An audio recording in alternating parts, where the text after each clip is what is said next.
제자가 된다는 것은 스승의 사고방식을 익히는 것입니다. 성공하고 싶다면 히토리 씨에게 방법을 가르쳐 달라고 하자가 아니라 히토리 씨라면 어떻게 행동할까라고 생각해 보세요.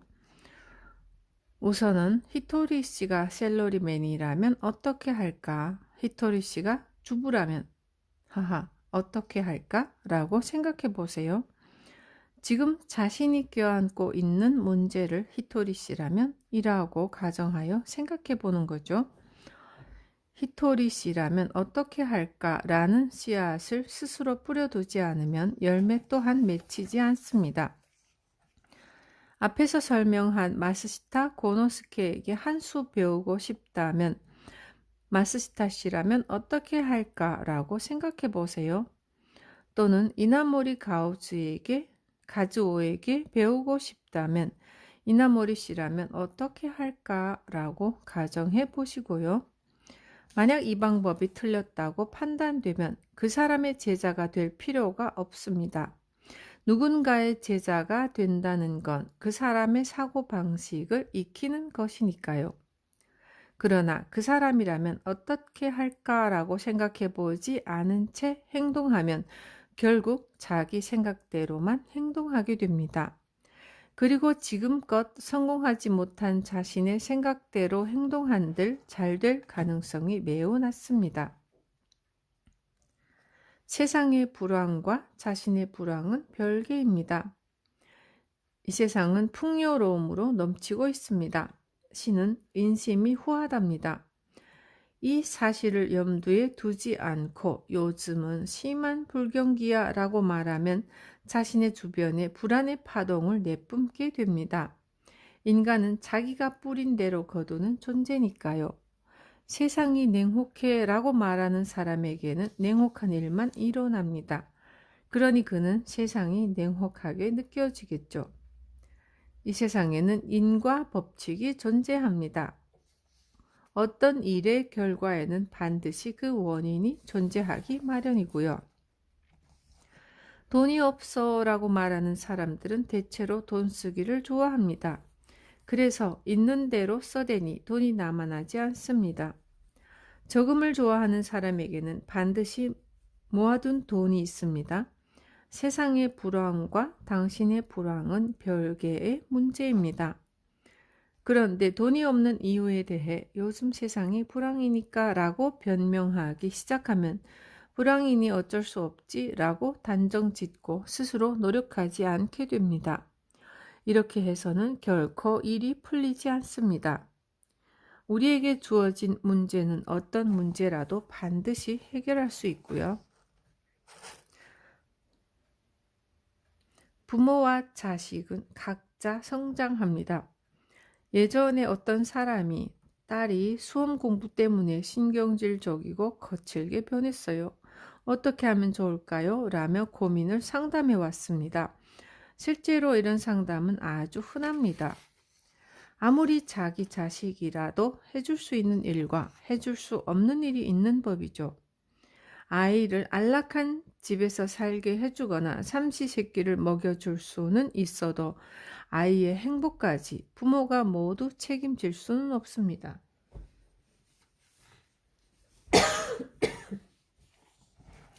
그러므로 저는 따님에게는 따님 스스로 정신적으로 성장할 수 있는 몫이 있으니까 당신은 당신의 정신적 성장에 대해 고민하세요. 라고 조언하지만 대다수의 사람들은 이를 실행에 옮기기 어려워합니다. 많은 부모들은 자식에게 간섭하는 것이 사랑이라고 생각하지만 사실은 그렇지 않습니다. 가족이라는 그룹은 누구 한 사람이라도 정신적으로 성장하여 파동이 바뀌면 나머지도 똑같이 바뀌게 되어 있습니다. 그런데 부모가 스스로 변하려 하지 않고 아이만 변화시키려고 하니 그 방법이 잘못되었다는 사실을 깨닫게 하기 위해 힘겨운 일들이 연달아 일어나는 것입니다. 딸은 나름대로 배우고 있습니다. 그런 시기니까요. 그러니 부모는 딸을 믿어주면서 자신의 정신을 성장시키는 일에 힘써야 합니다. 석가모니는 인류 중 한 명, 자기 자신만이라도 깨달음을 얻고자 했습니다. 그 결과 많은 사람을 구원할 수 있었죠. 만약 석가모니가 스스로 깨치기 전에 남을 깨우쳐 주려 했다면 자신의 깨달음에 도달하지 못한 채 시끄러운 동네 아저씨로 끝났을지도 모릅니다. 아무리 가족이라고 해도 딸에게 해당되는 정신적 성장의 몫이 따로 있습니다. 그리고 부모에게도 그에 맞는 정신적 성장의 몫이 있습니다. 어떤 문제에 대해 머리를 맞대고 생각하는 일은 매우 중요합니다. 왜냐하면 그 과정에서 모두 함께 정신적으로 성장할 수 있기 때문입니다. 많은 사람들이 자신은 바꾸지 않은 채 상대를 바꾸려 합니다. 그러면 신의 법칙에 위배되므로 일이 잘 풀리지 않죠. 그러니 모두 이 문제를 통해 정신적으로 성장하면서도 같은 일이 다시는 발생하지 않게 하려면 어떻게 해야 할까에 대해 함께 궁리해야 합니다. 그러면 모두의 정신이 함께 성장하게 되고요. 사랑은 결국 용서입니다. 우리는 행복해지기 위해 태어났습니다. 행복해지는 것은 권리가 아닌 의무입니다. 그런데도 행복해지지 않는 사람들이 주변에 참 많습니다. 왜냐하면 그들은 스스로의 정신을 성장시키기 위해 이 세상에 태어났음에도 불구하고 남을 우선시했기 때문입니다. 어떤 면에서 보면 이와 같은 행동이 올바른 태도처럼 느껴질지도 모르지만 사실 그 사람은 게으름을 피우고 있는 것입니다. 우리는 각자가 스스로의 정신을 성장시켜야 합니다. 정신의 성장이란 무엇입니까? 라고 묻는다면 그것은 사랑입니다. 사랑이란 무엇입니까? 라고 묻는다면 그것은 용서입니다. 그러므로 한심한 자신을 용서해야 합니다. 내게 심술 굳게 군 사람을 용서해야 하고요. 그렇게 주변 사람부터 용서를 해나가다 보면 점점 마음의 때가 벗겨지게 됩니다. 사랑한다는 것은 무엇입니까? 라고 묻는다면 그 답은 자신을 용서하는 것, 용서할 수 없는 사람을 용서하는 것, 나와 삶의 방식이 다른 사람을 용서하는 것, 사고방식이 다른 사람을 용서하는 것입니다. 용서할 수 없는 사람이 나타나면 그를 용서하지 못하는 자신을 용서해야 하고요. 그렇게 용서하고 또 용서하다 보면 점점 정신적으로 성장해서 인간은 신에 가까워지게 됩니다.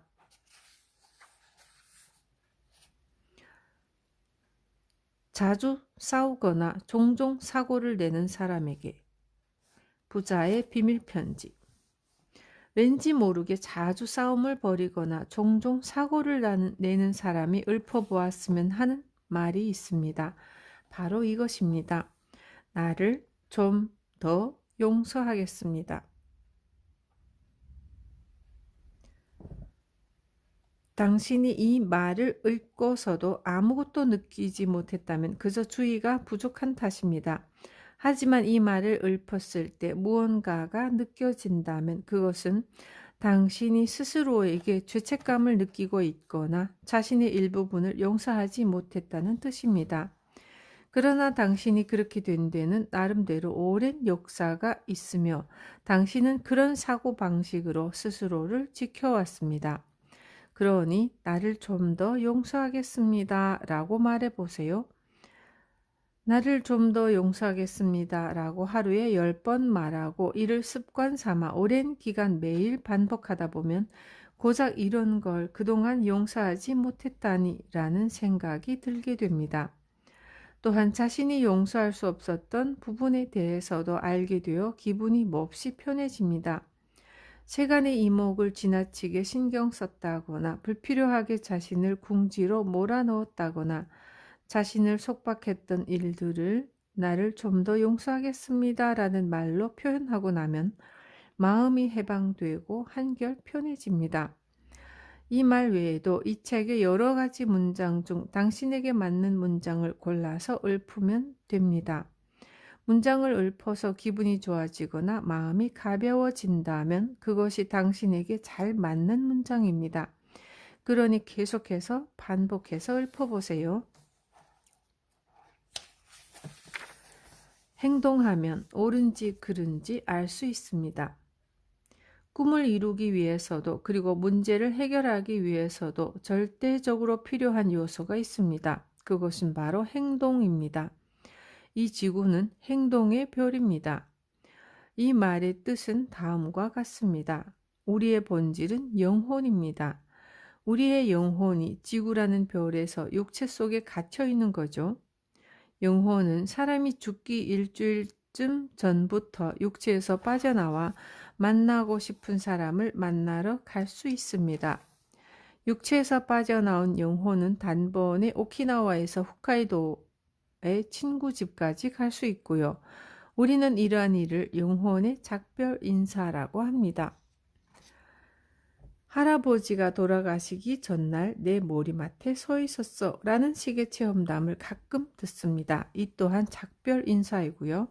사람에게 영혼만 존재한다면 홋카이도에 가고 싶어 라는 생각만으로 갈 수 있지만 영혼은 육체 안에 있으므로 그럴 수 없습니다.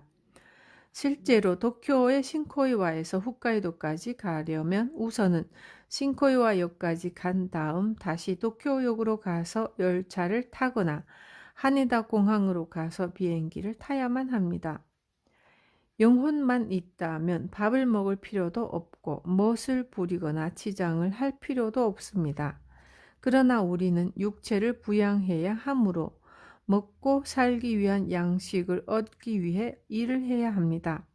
그러면 어째서 이런 일이 필요할까요? 우리는 경제활동이나 인간관계를 통해 행동함으로써 여러 가지를 배우며 그 배움은 우리의 정신, 즉 영혼이 성장하는 데 밑거름이 되기 때문입니다. 우리가 올바르다고 생각하는 일이라도 그것이 정말로 올바른지는 행동으로 옮겨보지 않으면 모릅니다. 왜냐하면 올바름은 시대에 따라서 달라지며 사람마다 배워야 하는 과제도 다르기 때문이죠. 누군가에게 어떤 일이 옳은지 그른지는 행동으로 옮겨봐야 비로소 알 수 있습니다. 성공할 때까지 행동을 개선하는 묘미를 즐기세요. 생각만으로 이루어지는 일은 없습니다. 그 생각이 옳은지 그른지는 행동으로 옮겨본 후에야 알게 됩니다. 잘 되면 옳고 잘 안 되면 틀린 것이죠. 어떤 생각이 옳은지 그른지를 판별하기 위해서는 일단 남에게 물어봐도 좋고 공부를 해봐도 좋겠지만 어느 쪽이든 행동이 수반되어야 합니다. 지구는 행동하며 자신에게 옳은 길을 선택하는 별입니다. 성공, 즐거움, 행복 이런 것들을 찾아 나가는 별입니다. 덧붙이자면 지구는 처음부터 일이 잘 풀리지는 않는 별이고요. 당연한 일이죠. 그러니 행동했지만 일이 잘 풀리지 않았어요 라고 말하며 일일이 풀이 죽어서는 안 됩니다. 어쨌거나 성공할 때까지 계속 해보는 것이 바로 삶의 재미입니다. 성공 자체만으로 재미있는 것이 아니라 성공할 때까지 자신을 개선하며 성장해 나가는 여정이 매력적이라는 뜻입니다. 모두가 성공을 쫓지만 성공이라는 목적지보다 그곳을 향해 가는 여정이 재미있는 법이고요. 여행도 목적지로 향하는 도중이 가장 즐겁습니다. 도착하고 나면 남은 일은 되돌아가는 것 뿐이니까요. 개선하고 개선해서 일이 잘 될 때까지 시도해 보세요. 성공한 사람, 즉 잘 나가는 사람의 흉내를 내는 것도 좋지만 흉내를 낸다고 해서 그들처럼 성공하리라는 보장은 조금도 없습니다. 이 세상에서 똑같이 해서 잘 풀리는 건 수학뿐입니다. 1 더하기 1 이꼬르 2와 같이 문제도 정답도 정해져 있으니까요. 가령 인기 많은 남자가 여자를 유혹할 때 하는 말을 당신이 이성을 유혹할 때 똑같이 말한다 해도 인기 있는 남자처럼 잘 될 거라고는 단언할 수 없겠죠. 그러므로 당신은 당신만의 성공의 방법을 찾아야 합니다. 이 말은 성공한 사람의 흉내를 내서는 안 된다는 뜻이 아닙니다. 다만 흉내를 내본 뒤 일이 잘 안 풀린다면 잘못된 점을 개선하라는 뜻이죠. 잘못된 점을 개선하고 개선해서 일이 잘 될 때까지 해보세요. 그러다 보면 당신에게 잘 맞는 방법을 발견하게 됩니다. 일을 두고 힘들어서 못하겠어 라고 말하면 안 되고요. 그 일 참 재미있겠군 이라고 말해야 언어의 힘이 긍정적으로 작용합니다. 개선 습관을 들이면 모든 일이 잘 풀리고요. 행동해도 잘 안 될 때는 행동을 거듭 개선하면 됩니다. 특히 중요한 점은 자신을 개선하는 일입니다. 그러면 정신적으로도 성장하죠. 이에 더해 개선 습관을 들이면 모든 일이 잘 풀리게 됩니다. 이 세상의 모든 시스템은 개선하지 않으면 안 되도록 만들어져 있습니다. 이를테면 미국의 자동차 회사인 포드는 T형 포드라는 차를 출시하며 처음으로 자동차를 대량 생산했습니다. 당시로서는 획기적인 사건이었지만 만약 포드가 그때부터 지금까지 줄곧 T형 포드만을 만들었다면 이 회사는 이미 망했을지도 모릅니다. 그러나 포드가 지금껏 생존한 이유는 출시하는 자동차의 성능과 디자인 등을 지속적으로 개량해왔기 때문이죠. 사람의 몸은 어느 정도 자라면 성장을 멈추지만 정신은 무한히 성장해서 계속 커질 수 있습니다. 위대한 정신을 가진 사람에게는 강렬한 아우라가 느껴지거나 호광 같은 것이 보입니다. 정신을 성장시키기 위해서 필요한 것은 어쨌거나 자신을 좀 더 개선하는 일입니다. 이 사실을 깨치면 회사원도 주부도 경영자도 일이 술술 잘 풀리게 됩니다. 신은 우리에게 개선에 필요한 요소를 전부 제공해 주었습니다. 개선하지 않을 거야 라는 자유의지를 포함한 모든 부분을 말입니다. 마음의 세계도 물질의 세계와 마찬가지입니다. 물질의 세계에서 개선하지 않는 사람은 마음의 세계에서도 개선하지 않습니다. 반면 개선 습관이 몸에 밴 사람은 계속해서 개선해 나가죠. 우리는 언제나 선택하고 행동하고 개선하고 책임을 집니다. 행한 일이 잘못되었다면 다시 개선하면 됩니다. 단지 그뿐이죠.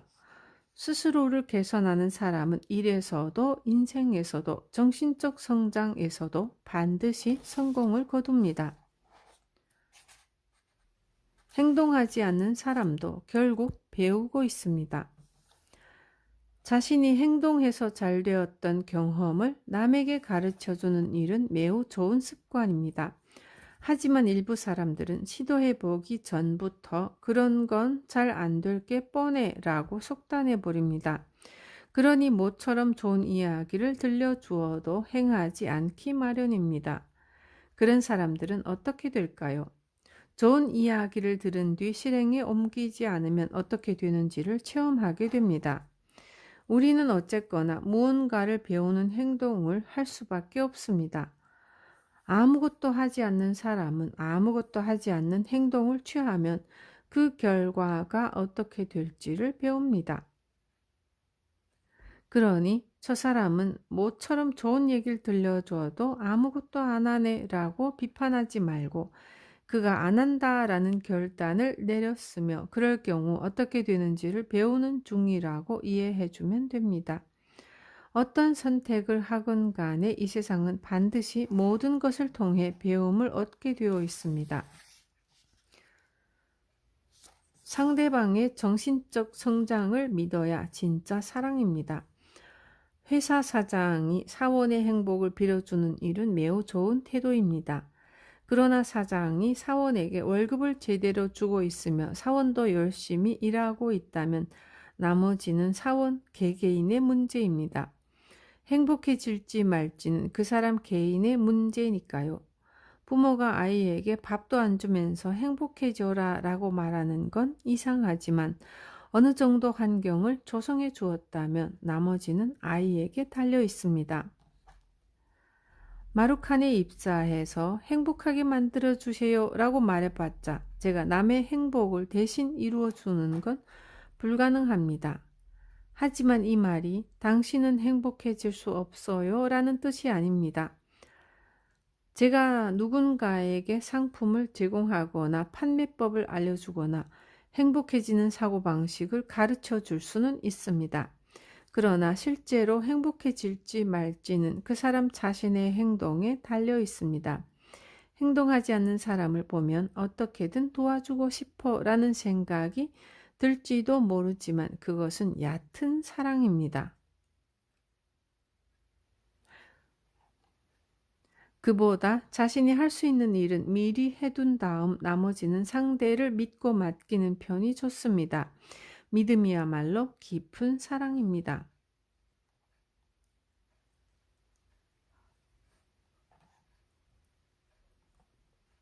이 책을 읽으면서도 배우고 싶은 사람은 배웁니다. 그러나 배우고 싶지 않은 사람에게 억지로 책을 읽히려 해서는 안 됩니다. 배우고 싶지 않은 사람에게 억지로 가르치려 드는 것은 사랑이 아닙니다. 자신의 정신적 성장을 위해 노력하되 상대의 정신적 성장도 믿어주는 것. 이것이 진실한 사랑입니다.